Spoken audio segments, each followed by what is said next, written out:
Les dérapages de Donald Trump sur son réseau social, on ne les compte plus depuis son retour à la Maison-Blanche, mais cette vidéo qu'il a partagée il y a quelques heures et puis ensuite supprimée suscite vraiment l'indignation. Malgré tout, Anne-Sophie, on y voit, donc je le rappelle, l'ancien président Barack Obama et son épouse Michelle Obama assimilés à des singes. Voilà, c'est assez particulier parce qu'il faut dire qu'hier, dans la nuit, Donald Trump a repartagé énormément de publications sur Truth Social, mais entre autres, une vidéo où on voit ceci à la fin, en effet, Barack Obama et Michelle Obama dépeints comme des singes. C'était vraiment une longue vidéo où on parlait de l'élection 2020 qui avait été volée, là, des fausses affirmations non prouvées selon laquelle Donald Trump avait perdu l'élection face à Joe Biden. Et ensuite, à la fin, 2-3 secondes, on voit cette vidéo. Donc, plusieurs se sont demandé comment ça s'est retrouvé là. Des journalistes américains qui ont fait des recherches, qui ont retrouvé cette vidéo-là originale où on voit plusieurs démocrates dépeints comme des animaux et Donald Trump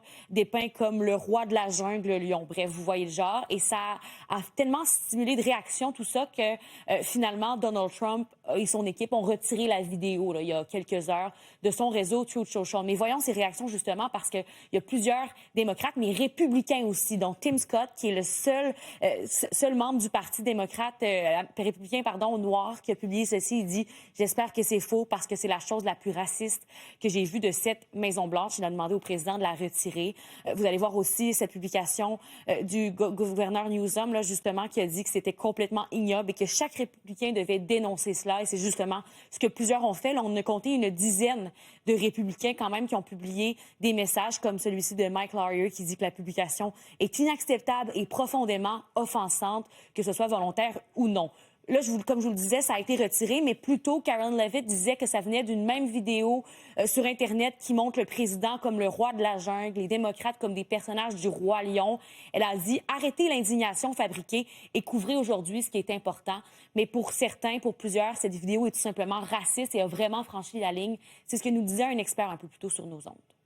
Rien dans cette administration n'est laissé au hasard. Une fois encore, ce n'est pas Trump premier mandat, c'est Trump associé à l'extrême droite américaine, entouré d'intellectuels de très haut niveau et de personnes comme Suzy Wiles, la secrétaire générale de la Maison-Blanche, qui est en train de mener donc cette guerre civile culturelle et de communication à l'échelle nationale. Non, les singes des Noirs en singes, cela remonte au 19e siècle. C'était lors de la politique de ségrégation qui a suivi l'abolition de l'esclavage afin d'humilier et de rabaisser la population africaine. Américaine. Il y a un message très clair, nous sommes face à une administration raciste. Point barre.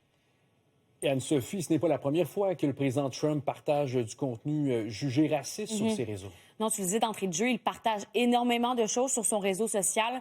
Parfois, on a l'impression qu'il le fait sans trop penser parce qu'à plusieurs reprises au cours de l'année, il y en a eu des publications du genre, entre autres une de Barack Obama. Ça, c'était au début de l'année, là, une publication qui était générée par l'intelligence artificielle où on voyait Barack Obama se faire arrêter dans le bureau ovale. Plus tard encore, il avait partagé une vidéo de le chef de la minorité démocrate à la Chambre là, avec un chapeau, un sombrero, une moustache. Bref, plusieurs avaient qualifié ça de raciste. Il faut dire qu'il y a quand même un long historique de publications, de republications aussi, de théories du complot qui sont non fondées. Mais comme je vous disais, plusieurs qui demandent qu'il s'excuse. Ça n'a pas été fait. Autant la Maison-Blanche, autant Donald Trump qui n'ont pas réagi. Mais à 16h30 ou 17h, on devrait peut-être avoir une réaction, là, Donald Trump qui devrait parler aux médias. Et Barack Obama non plus n'a pas réagi. Je viens de vérifier sur son compte. Merci beaucoup, Anne-Sophie. Avec plaisir.